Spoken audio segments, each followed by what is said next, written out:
Om Shanti, everybody. Om Shanti Didi. Good evening.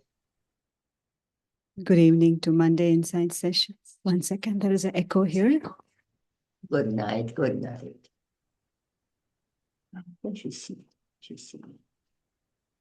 You're happy when she see the family. Within you.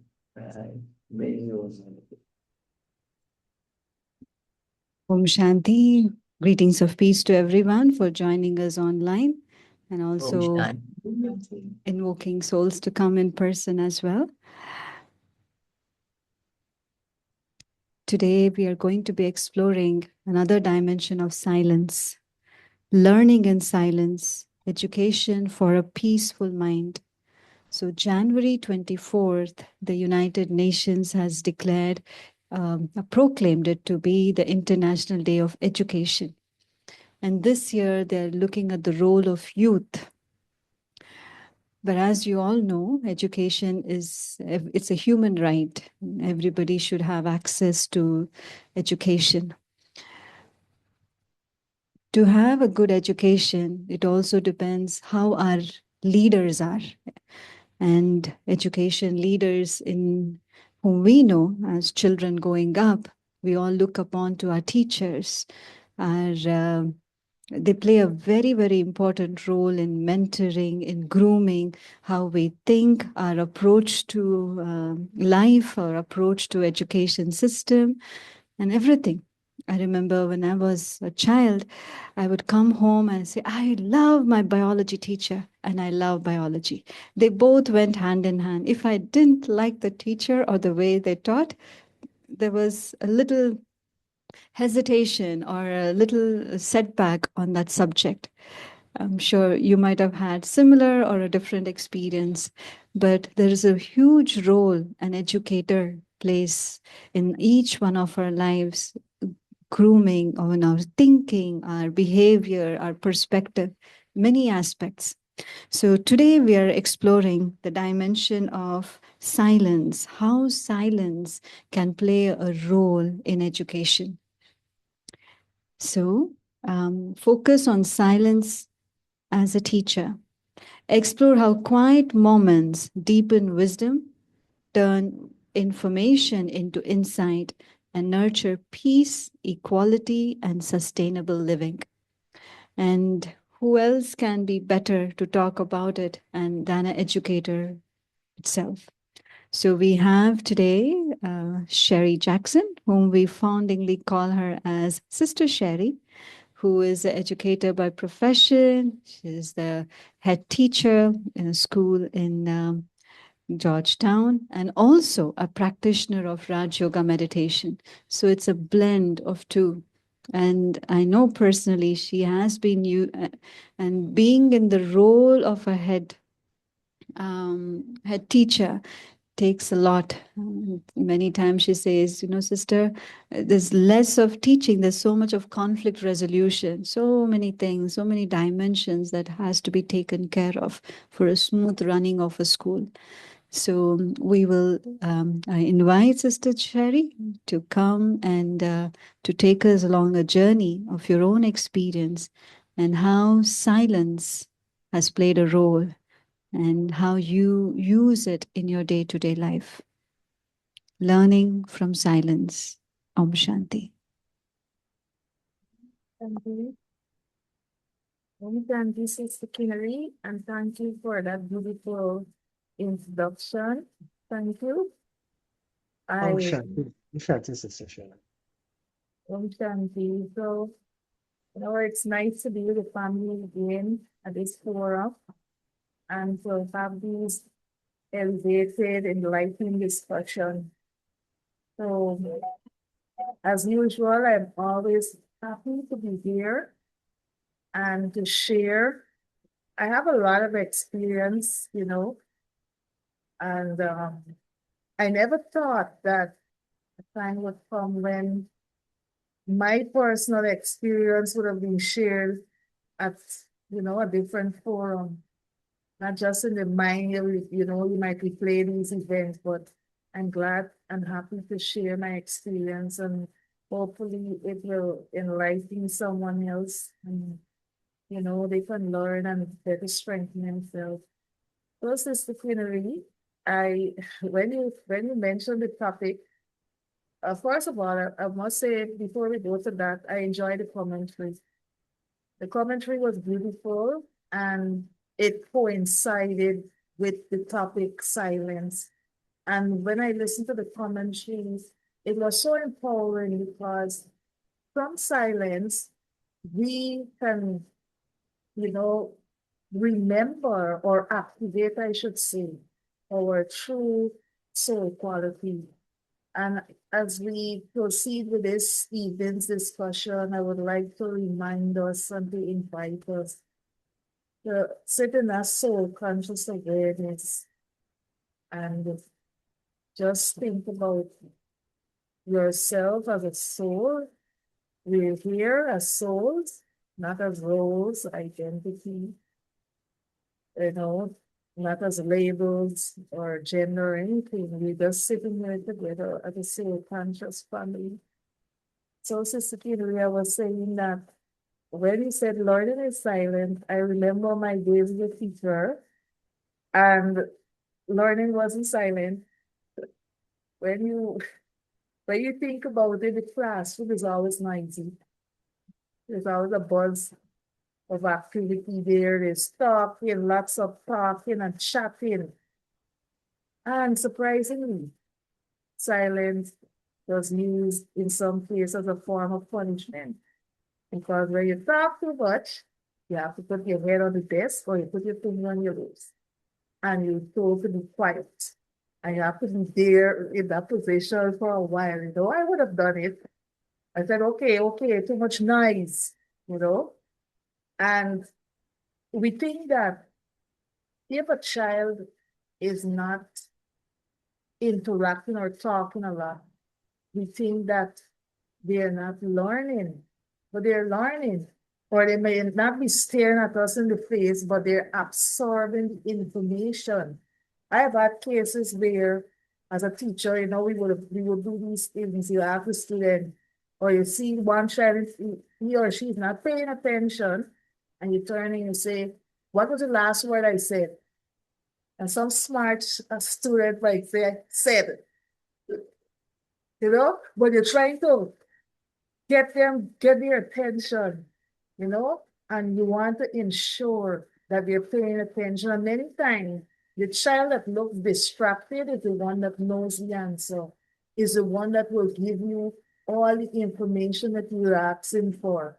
So silence doesn't mean that, activity is not taking place. Learning in silence, before you absorb anything, you have to be quiet. You have to contemplate. Yes, all the information is coming, and I'm talking about this at a material level, at a physical level. A lot of information is coming to you, especially in the education system, in a classroom, but you won't learn anything unless you process that information. And yes, a child may look fidgety and they may be doing a thing, but mentally, that is going on. So, in terms of silence, I want to ask a question that, stimulates our thinking and put us into deep thinking and also silence. So, can you think of anything beautiful that is created from silence? There's a lot of things. What are some of the things that emerges, that is created from silence? There's no noise. There's a manifestation.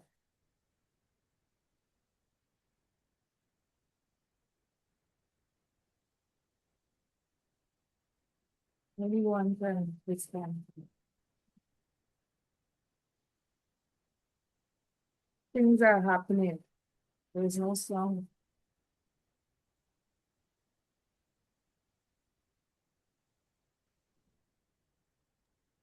I think they're going to unmute. Nandi Park is unmuting. A plant growing. Wow, beautiful. Yes, indeed. Did you hear her? Yes, a Yes. plant growing. That is beautiful. Indeed, because the plant starts out as a seed that is submerged in darkness. Because when you put that seed there, most time we put the seed in the ground and it's covered and we don't pay attention to it, you know? But then you wake up one morning and you see a shoot. Did you hear anything? No. But this miraculous emerging of this shoot just takes place. And as time goes by, that tiny seed becomes a plant, a tiny plant, and it grows into a massive tree. And the only sound you'll hear from that tree is if it's windy, you might hear the fluster of the branches and the leaves and so on. So thank you for that as a very beautiful example. And a lot of that happens in nature as well. So there are lots more. You can open and share. Or mute and share.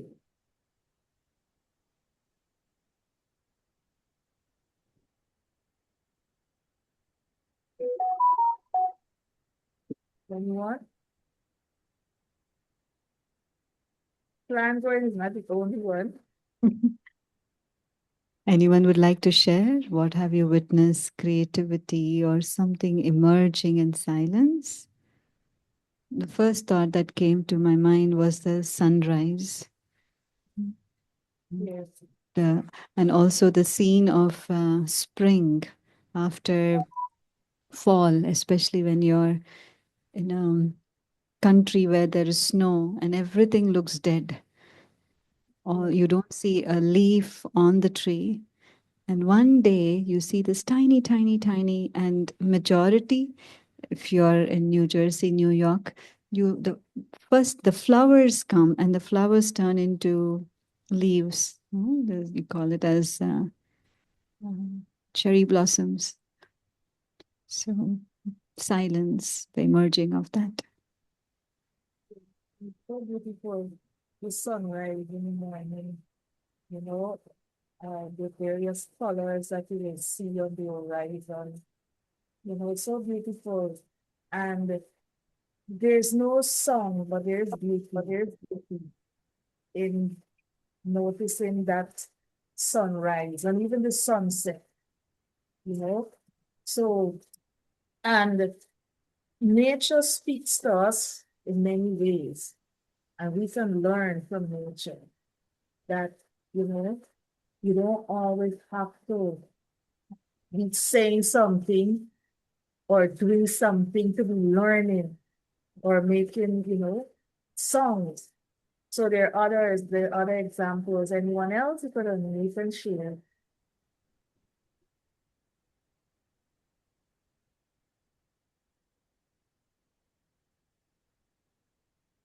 And as you rightly said, it is not there to show. It does its task, comes and goes without a word, without any expectation, without any desire for any recognition, acknowledgement, or praise, or even to be saying, oh, thank you for your sunlight. So there's so much to learn and doing it silently, without any sound. And it happens to this chariot that we are in so good as well. There's a lot is going on within the bodies that we occupy. A lot is going on, more than we could ever imagine, even in sleep and so on, as we go about our daily, you know, routine. Things are happening.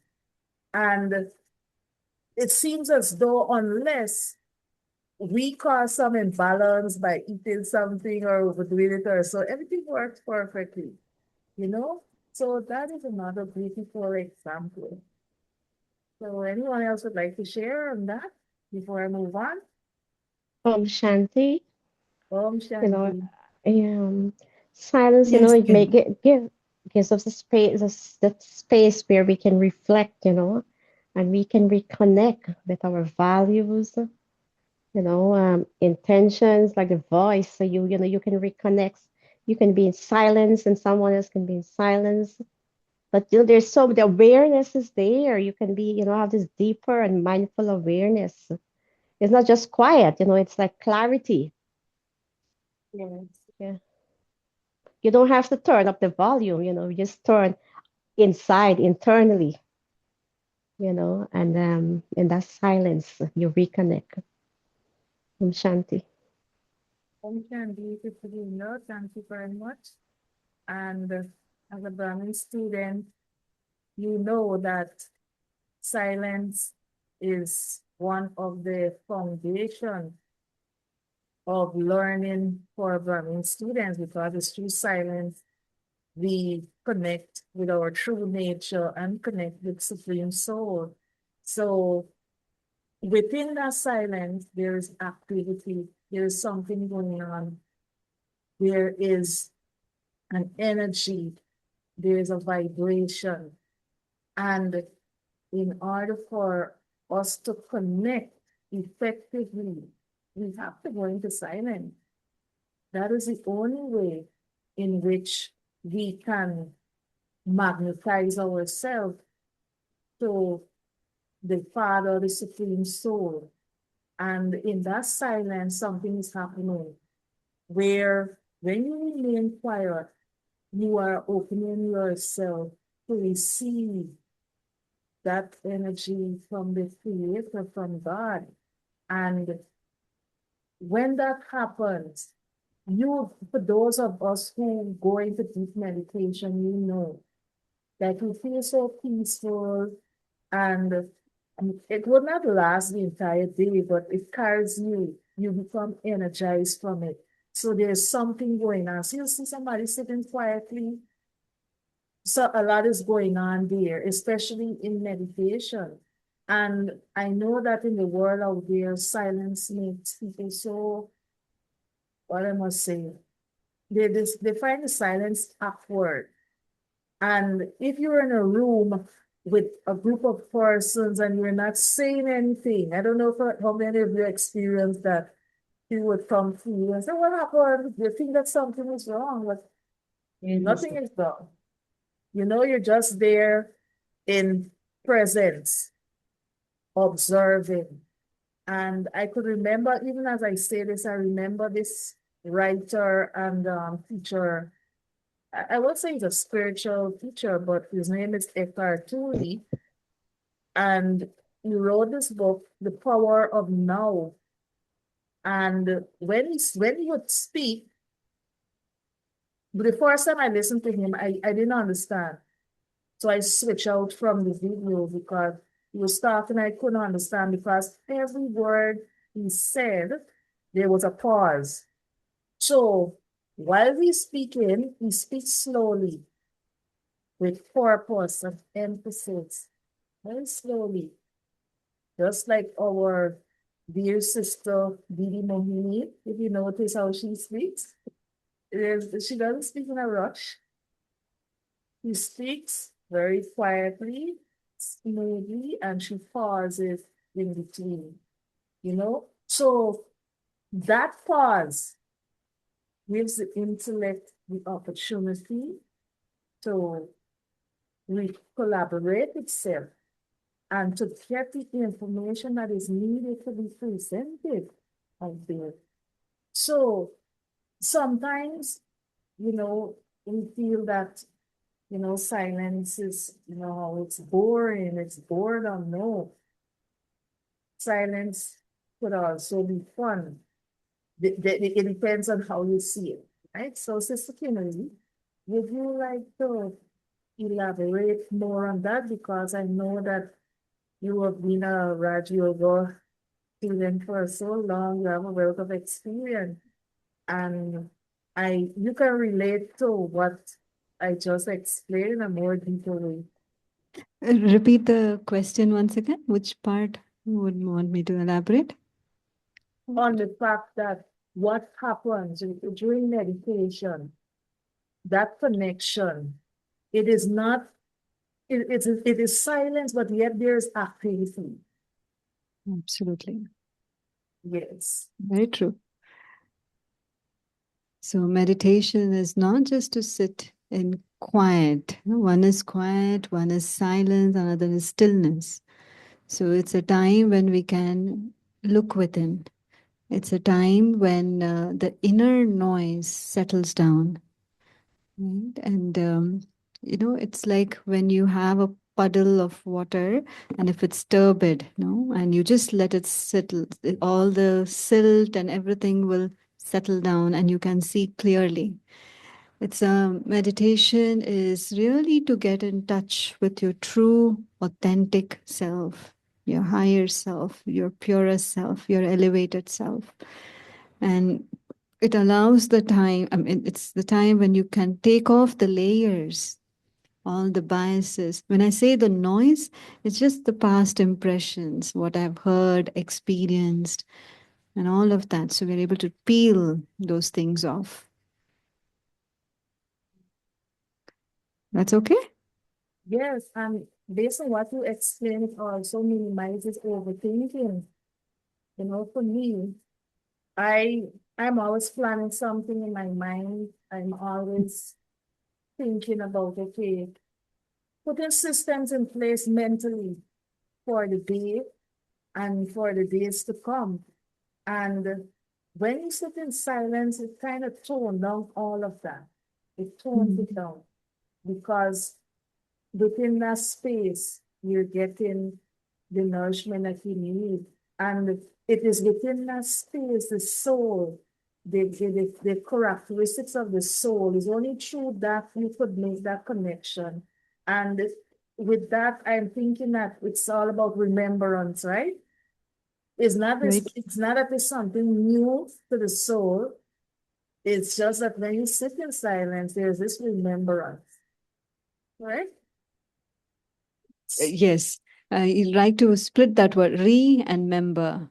You're remembering with your what you wear. No, we are dissociated, so you remember. You become a member of it again. So you reconnect to yourself again. So, anyone else would like to make any comment before I proceed?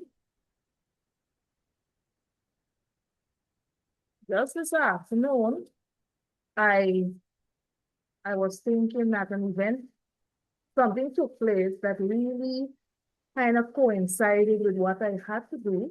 And I was telling a colleague, I said, look how things happen. I said, I got one of the perfect examples to share on a platform that I have this afternoon. And I was talking to him because what happened is that we had to deal with some issues as usual, resolving matters with parents and so on. And after we finished the meeting with the officer, with his parent, well, we didn't get a resolution. And when the parent left, the officer told me, she said, Miss, we got some complaints about you. So right away, a lot of things started happening. I wanted to know what it was, right? She said that somebody made a report to one of the officers of the ministry that I am this authoritative person, that I would, when staff comes to me, would raise my voice at them and shout at them. And whenever they make suggestions, it's only my way and nobody else's way at all, and these things like that. And I didn't let my thoughts go wild.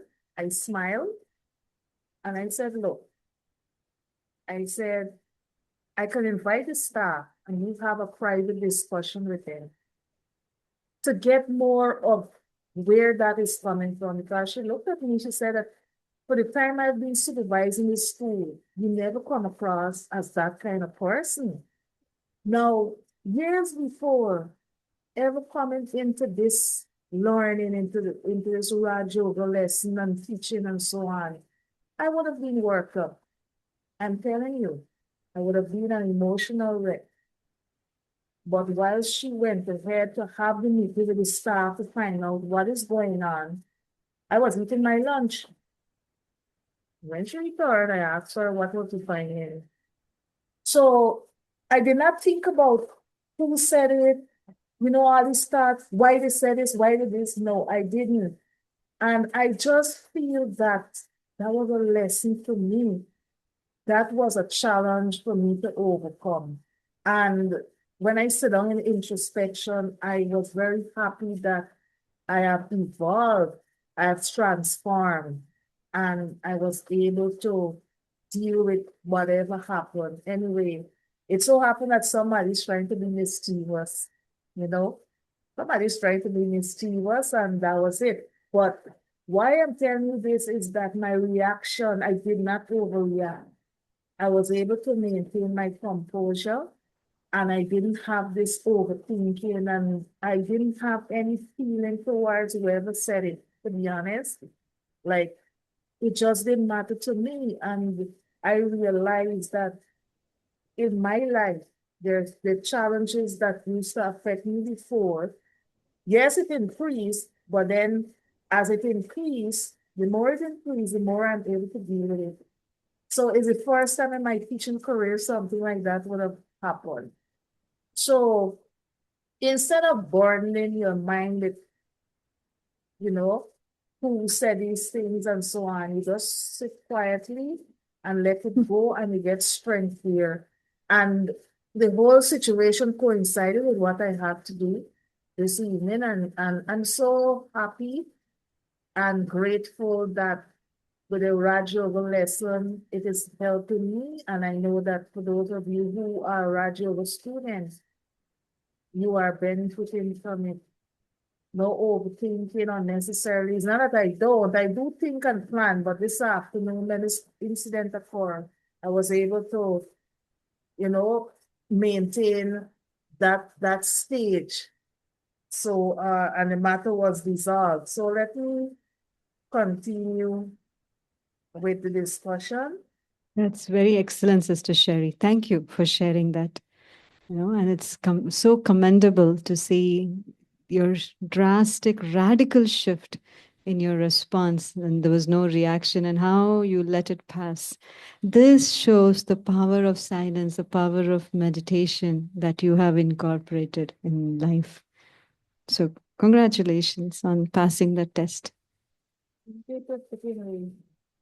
And it is necessary for us to have these challenges because we can measure where we at and where we need to go. That's a nice way of looking to measure. No? Am I having these waste thoughts? Who said it? Why they said it? When? Rather than just let it pass. Yeah. Excellent. So I'm grateful for the teachings, and I'm grateful that I'm able to make that transformation as time goes by. And that is the thing about silence, because within that silence, transformation is taking place as well. So when we spoke about this topic coinciding with International Day of Education, I run through I went to Google because I never heard about it. And it's all about strengthening the education system.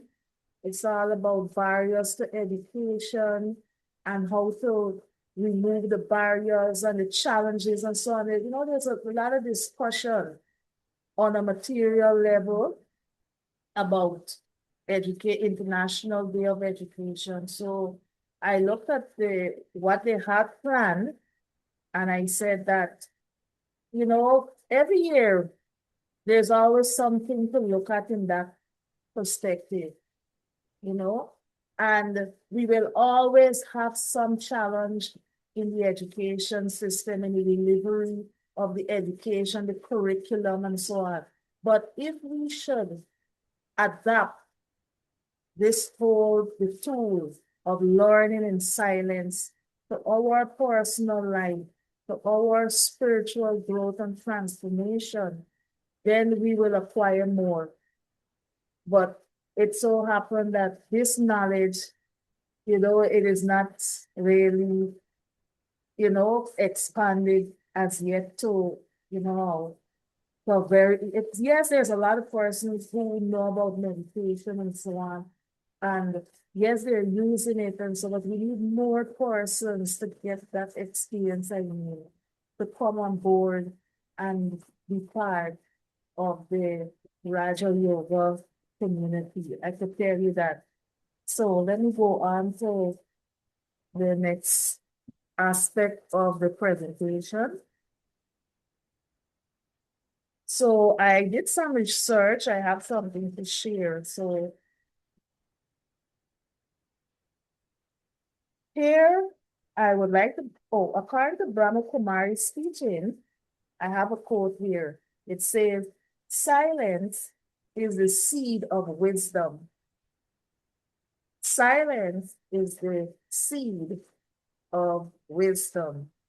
And the question is, how is silence, or how silence becomes the seed of wisdom?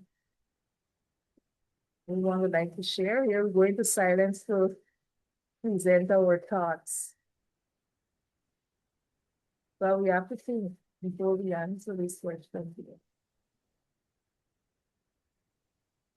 How can silence become the seed, or how silence is the seed of wisdom, or becomes the seed of wisdom?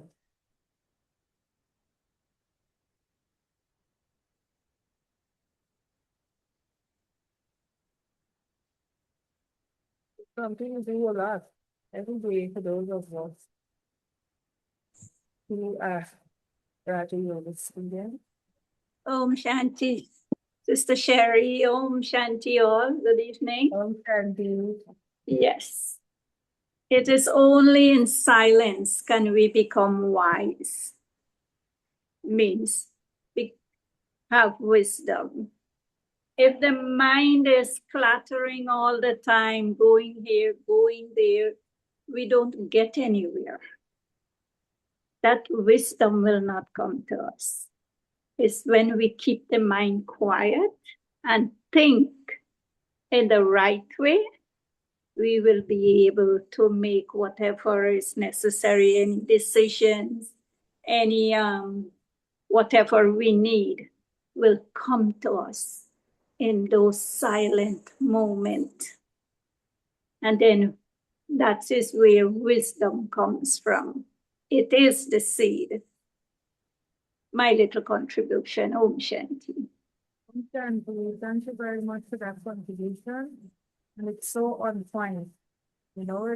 It's so silent that we get this wisdom and we are able to be fulfilled. When the mind is noisy and there's a lot going on, it's only with silence you can calm the mind.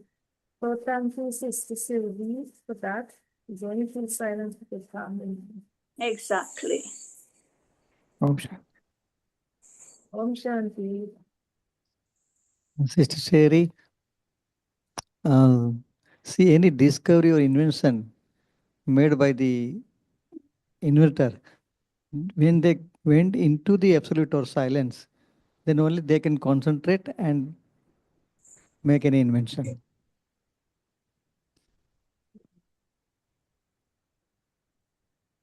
Thank you for that contribution.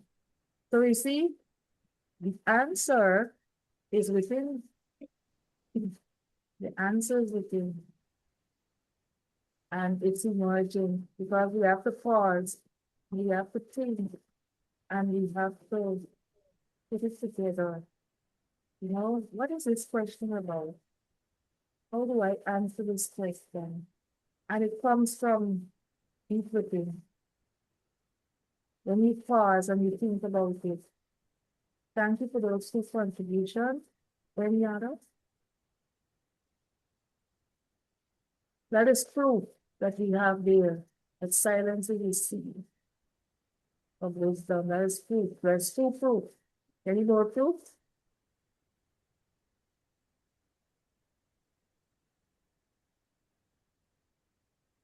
Okay, so Om Shanti, Sister Sherry. Good night to everyone. Good night. Silence make us wise, because we become wise, and so no question, no why, what, how, none of those, because now you understand. The wisdom make us to understand, so no question. And I think Sister Kelly mentioned earlier about silence where something is removed, right? So, because we're getting closer and closer to your true authentic nature, Sister Kelly. Thank you. Sister. So when the intellect become wise, it become quiet. When you get the mind quiet. And the thing about it, you won't look outside of yourself for peace. No. You look outside of yourself because you have that peace within you. Also, and I think in silence, you get an aerial view of it. You detach from that one dimension and you can look in the 3-dimension view, and you can see all the perspectives and then make a decision. So the wisdom comes from that also, because Right. your It's clarity becomes, there's more clarity. more Because clear. if I'm just looking in one dimension, I'll see only one. When I go beyond, silence is the tool or the vehicle which helps me to go beyond the current dimension of seeing and thinking to see from an aerial perspective. And also not to be biased from past or what I heard, what I've read, all the different impressions which are there, I'm able to go beyond. It's like, people say, do you keep an open mind? What is this open mind? Not to be in a box. You're able to think out of the box. Don't get attracted, don't get influenced. Thank you. So, Okay. the thing about it is true silence is that you receive God's guidance as well. Within that Om Shanti, spirit. Sister Sherry. Om Shanti, brother, that's right. I just want to say something. I'm not sure. It's like a scientist. He doesn't know what a phone is, but he want to make a phone. He just want to make a phone, or he want to make a car. He doesn't know what a car is. How he would go about doing this. I'm just saying this. Wisdom. Let me just put it this way. Yeah. Like the sister was saying about the plant. If I have the seed in my awareness, the seed in my awareness, I can create a tree without saying any word. Without saying any word, I could create a tree. Thank you. Thank you, brother, that's right. We have that seed, it's just that it's kind of, what I would say, it is kind of covered, it's kind of, it has the coat on it, the seed coat. You understand? That seed is there, but the coat is on. And for that seed to burst through, when it is planted in that ground silently, the seed coat has to come off. You see that? So it's something similar. We have the seed, and in silence, we make the seed coat come up. And all of wisdom, not all at once, but with practice, it comes off and the real knowledge comes through. Any other point, people? Anyone would like to share? These are things that I wish that we can teach our young generation, These are the things that would empower them. I was dealing with an issue, as usual, at work where a student slapped another student for something silly, right? And I was telling them, I said, look, it's easy to get angry. It's easy to snap because they were saying that, yes, that we have to deal with this person because this person did wrong and all of that. I said it's easy to react that way, to react in anger, to lash out physically. But I said it takes a lot of restraint and discipline. And I said that it is very, very commendable and courageous when somebody could walk away and just let it go. I said, yes, you will be applauded because you beat up somebody else. But I said that is a cowardized behavior.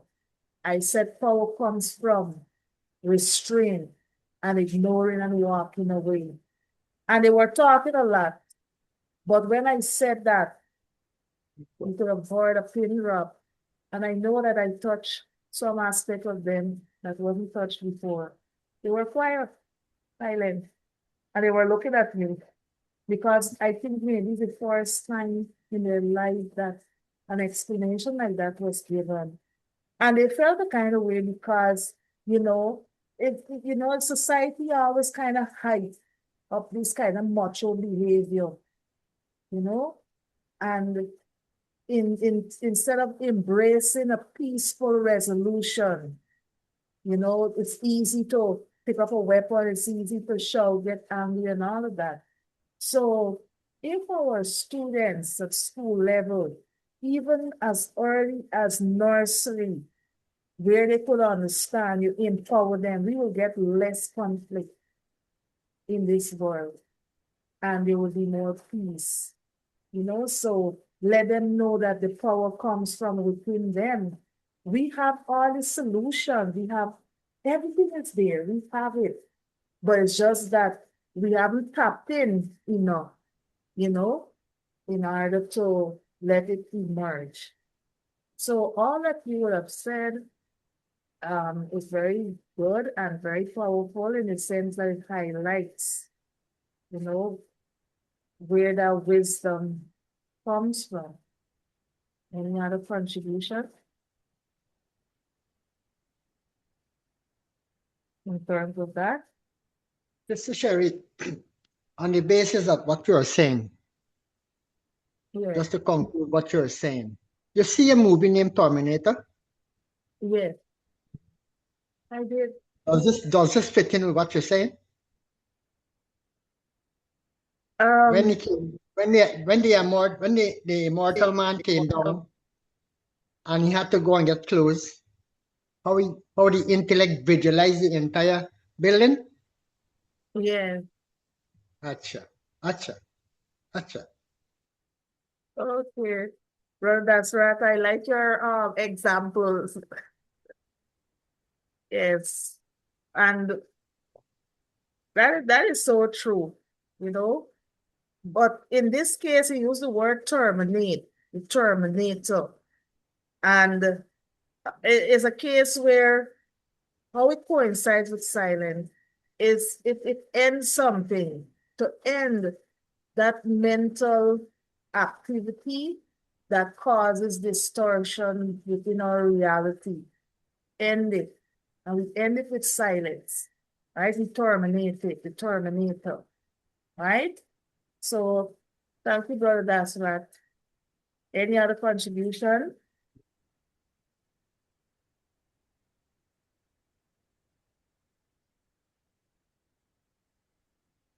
So wisdom is seen also in how we respond and not react. So with silence, we learn to respond, to assimilate, and then we do what we have to do. Many times, and I had that way with me too, somebody say something and I want to give, they might ask a question. I never used to really think right away talking, right away immediately. I never used to think about it. And many times when you finish talking like that, then you realize that, there was a better response. I spoke too soon, so silence is really, really such a gift, and a lot of persons, I'm not judging them, But some persons can spend time with themselves. Sometimes I would sit in silence outside. And the fact that where I'm living, the place is a bit isolated, in fact, very isolated. And I would sit there quietly. And in my quiet moment, where I'm just sitting, just not thinking about anything, I hear so many beautiful songs. And then I realized that as a child growing up, I used to hear these songs, to hear the cricket, to hear the frog, to hear these various insects, you hear these things. And then you realize it's like, these things are there, we just ignore it. But because I was more in the city area, people were playing music, cars driving up and down, you never really hear it. But in this nature place, this natural environment, you hear these songs and, just remind you that there's another aspect to life out there that we could appreciate and find value and learn from, so silence is beautiful. It's how we see it, how we perceive it. Anyone else would like to share? Mr. Kinnery, would you like to expand on that? On anything that... It's good. I'm enjoying and going into that experience as you share. Continue. Okay, so it's beautiful, a very beautiful experience. And it also, silence strengthens our self-control. I know that many times when, persons get angry or about to get angry, we're told, come from 1 to 10. What are we doing there? We are silencing the mind, and by silencing the mind, we silence the emotions. We kind of get more grip on our emotion. It always works. You come from 1 to 10 and it kind of brings that energy down, brings it down, and you're able to cope more, So silence strengthens self-control, because in silence, you will get control over your senses. And most of the problem that we do with the senses is reflex. We hear something, we react. We see something, we react. Well, the silence helps to calm the senses. And, it gives us the opportunity to live a more peaceful life. And we know that the nature of the soul is peace. And, to me, that is what is the aim. Everybody is looking for that peace, but they just don't know how to find it, and it is right within us. It is there all the time. So from silence, also, the right words emerge. So before we speak, let us pause and think about what is being asked, reflect on it, and then give the response. Most times the response is always one that comes from, that is wiser and comes from deep within, and it is more beneficial and informed than if you're speaking a lot. So with the silence, it carries power. And for those persons who are not familiar with Raj Yoga teaching and so on, sometimes we tell them that it may not make sense. So it's all about baby steps for persons who may not understand how from silence could be what's forward. If you had told me that 5 years ago, I would have wanted to know what you're talking about.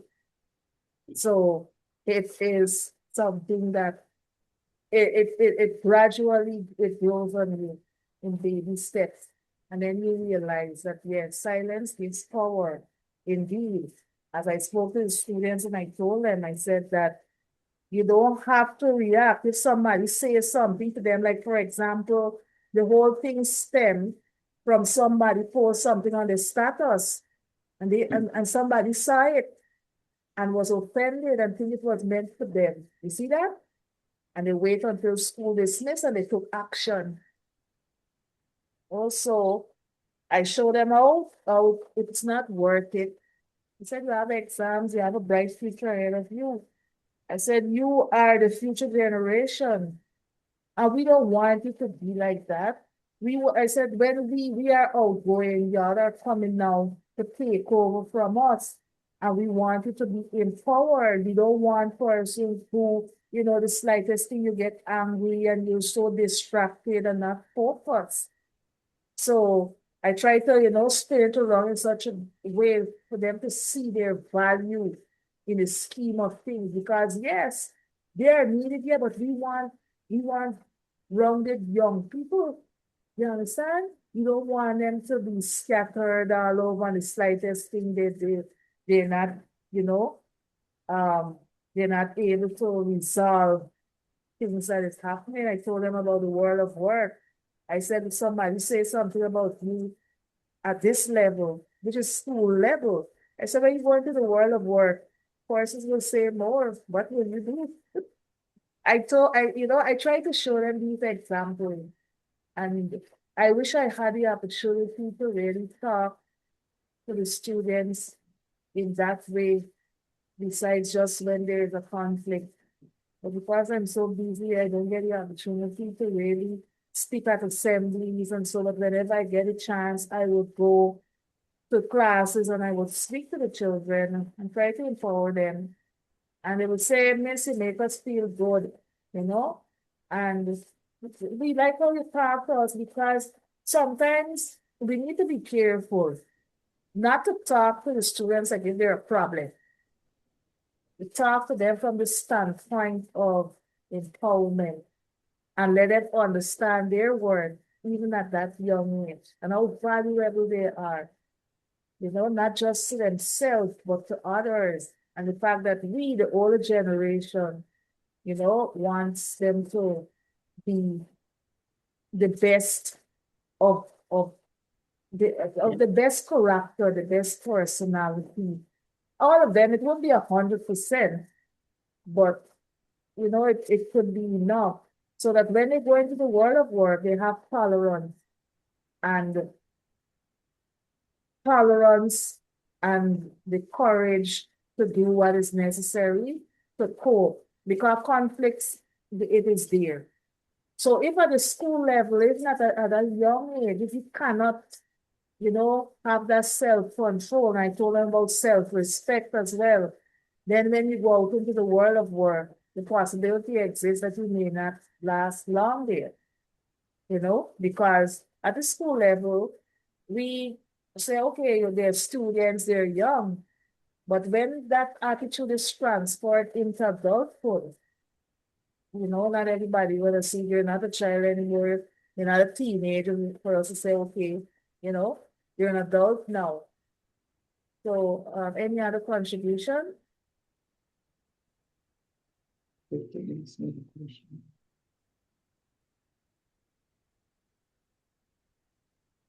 So, before I continue, I just want to go back and revisit something. When we talk about silence, in education. What is silence in education? I know we talk about learning in silence and all of that. Silence is, in education is all about not talking. And I said before, in some cases, it's used as a form of punishment. And on the physical level, it means inactivity. But when we talk about silence from a spiritual perspective, there's a wealth of knowledge to be gained from that. And this conversation, we could go on and on about it. We could go on and on because there's so much from this one topic that, it's really commendable that when I saw the topic, I was like, what can I discuss? But when I sat and I thought about it, I said, wow. I said, no, it only look like this. There's so much information that you could gather here, so much empowerment. And I really do appreciate having this opportunity to share and also to listen to you and to learn as well. So modern education focuses on just information, but spiritual education focuses on transformation and more so inner transformation. So modern education and spiritual education, they serve two different purposes. And so while one just fills the mind with a set of information, the other shapes us into who we should really be. And that is a transformation that occurs over time. So silence allows us to, allows the mind to pause, and we can reflect, and we can make judgments also in terms of, what we can do better. So in silence, a lot of things surfaces, and it is so helpful. At least for me, there's my experience.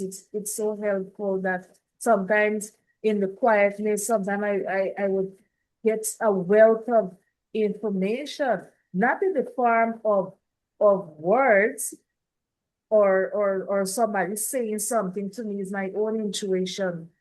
And just letting you know that silence, it strengthens your intuitive ability as well.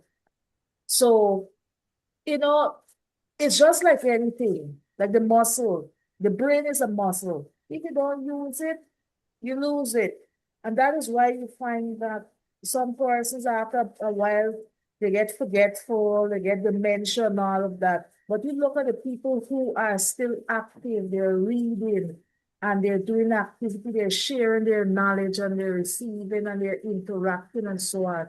Most times they don't really get that, because it is said, I'm not a scientist, but it is said that sometimes when you don't use the brain to the full capacity, certain parts kind of die out and so on, the part that deal with memory and so on. That's what, disciplinary. Is that so? Very much. It's called disuse atrophy.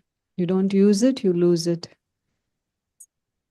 So likewise with practicing silence, if you don't practice, then you will not get the full benefit. It takes patience and the ability to be with yourself, to be with you. Now, when I say you, not a physical you, you know what I mean, right? Yes. So, in conclusion, we have an activity. I don't know if there's any commentary that we have in mind, but we like a concluding meditation. Yeah, we could play something on Yeah. silence or stillness. So, before we close though, I would just like to say that I have something here that I would like to read, a caption. It says here, silence becomes the bridge between the two. And we're talking about modern education and spiritual education. It is the space, it is a space where information is transformed into wisdom and knowledge becomes a life experience. So, in terms of silence, it is that bridge. So there's a connection there where, yes, in education, there's a lot of activity, as I said before, but in order for you to assimilate the information, you have to contemplate, you have to be silent and absorb it. So with silence, is all about moving from information to understanding, right? And it allows the mind, as we said, I'm just, doing a conclusion here. It allows the mind to pause, reflect, and digest what has been learned. Also, silence gives us the ability, as I said, to connect with Supreme Soul, to connect with our true self that is always there. I was listening to this song. Sometimes when I'm driving, I would listen to the radio and this song was playing. The name of the song is Stargazing. And it kind of resonates with me because there's an aspect of the song that's saying, you were right there all along. So the song is saying that, they're talking about somebody, but I connected with my spiritual inner self because he was singing about somebody that this person was right there all along. And I realized that I have this beautiful, quality within me that I never realized was there. And I'm busy doing my thing. And now I'm on the journey to continue connecting. Om Shanti. Beautiful. So the drill that we have to do is Sure, we'll do the concluding meditation, but thanks a lot for shining light on the learning from silence, learning in silence, learning about silence, all the dimensions of silence, the benefits of it, the deepness within it. Thank you, Sister Sherry. And thank you everyone for being part of it. So we'll be concluding with meditation, of course, now. I also wanted to make an announcement that we're going to be having a special guest, Dr. Manoj Matani, who is visiting us from India. He happens to be a pediatrician by profession and also a facilitator and trainer of values in healthcare, a spiritual approach, which is called Vihasa. So we will be having a workshop with him on Saturday, January the 24th from 4 p.m. to 6 p.m. And he'll also be facilitating a next Monday Insight session as well. So all of you are welcome to come in person for both the events. So we'll conclude with meditation. Om Shanti. thank you everyone for being here. Thank you, Sister Sherry. Thank Thank you, Sherry. Well done. Shanti. Thank you.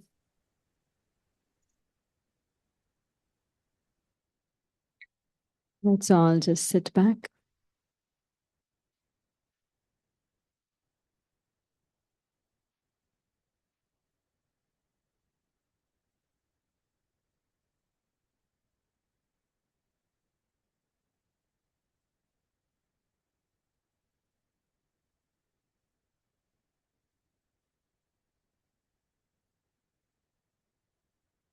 In this silent space,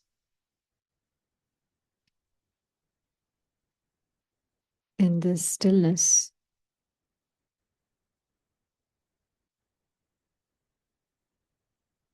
just allow your thoughts to settle.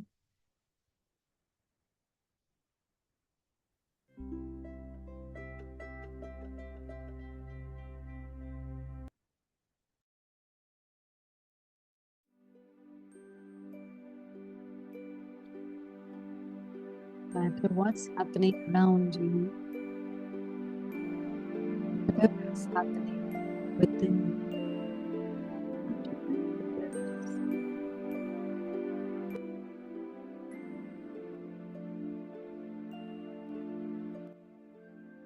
No matter what's happening around you, no matter what's happening within you,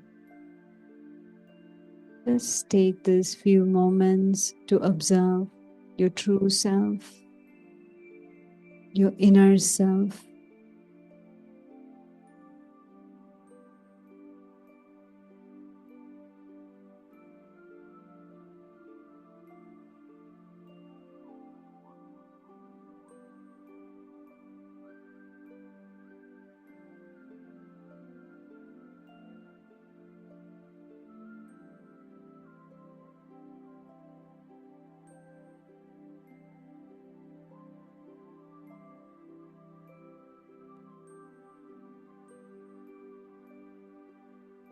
And whatever you absorb or observe, just let all those thoughts to settle.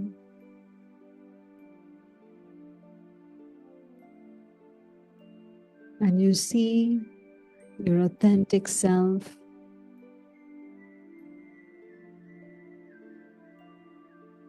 as a divine point of light.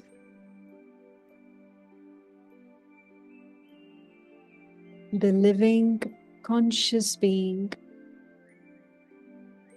at the center of the forehead.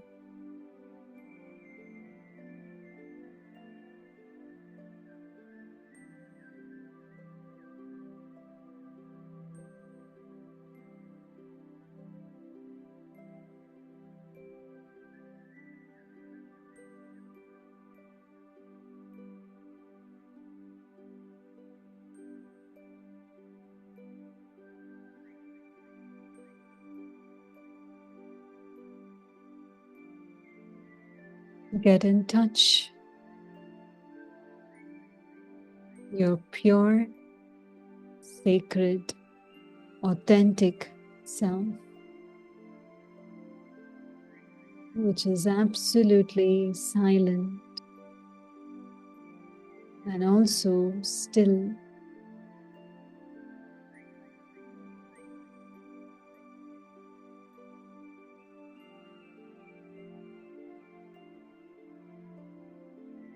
There's no sound, no noise, but a sweet silence.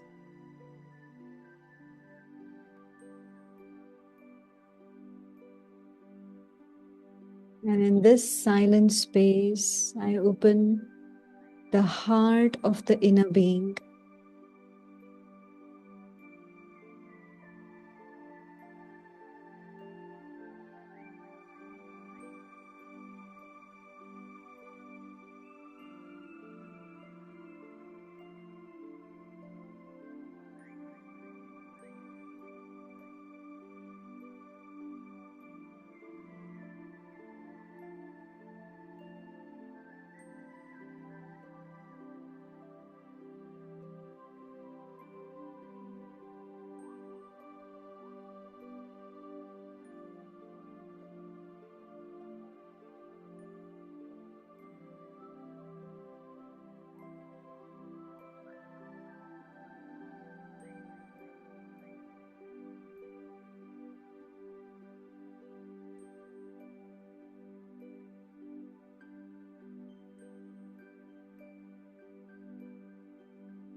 And as you open the heart of the being, allow the divine light, source of peace, the source of purity, the source of wisdom in front of you. Just as sit facing the sun, let that inner being sit facing the sun of knowledge, the sun of wisdom.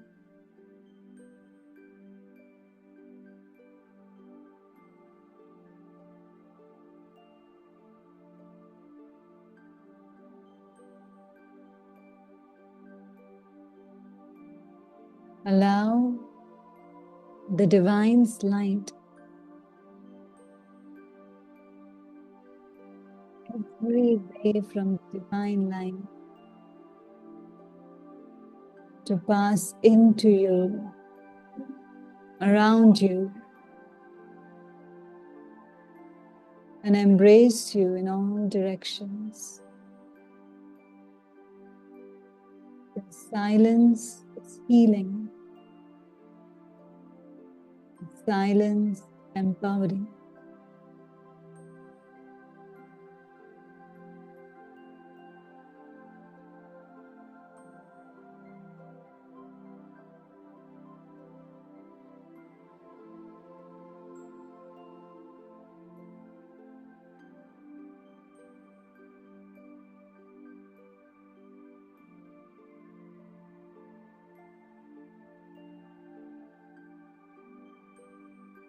So spend the next 1 minute, just you and the divine source of light.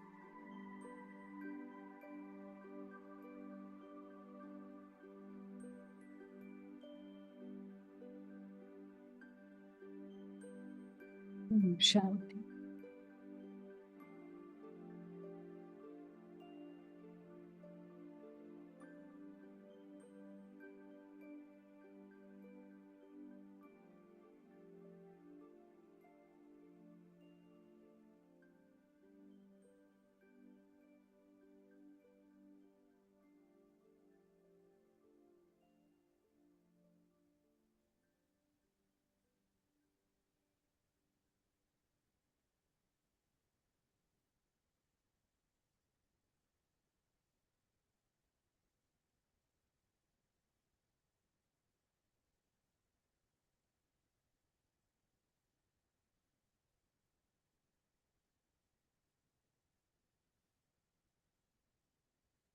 We'll conclude with a song.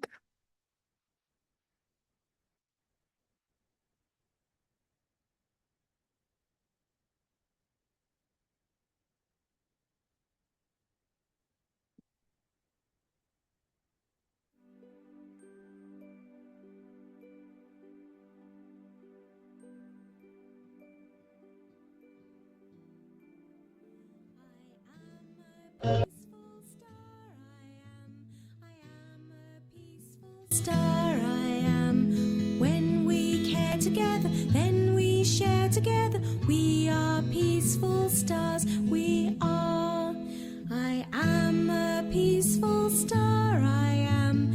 I am a peaceful star. I am. When we care together, then we share together. We are.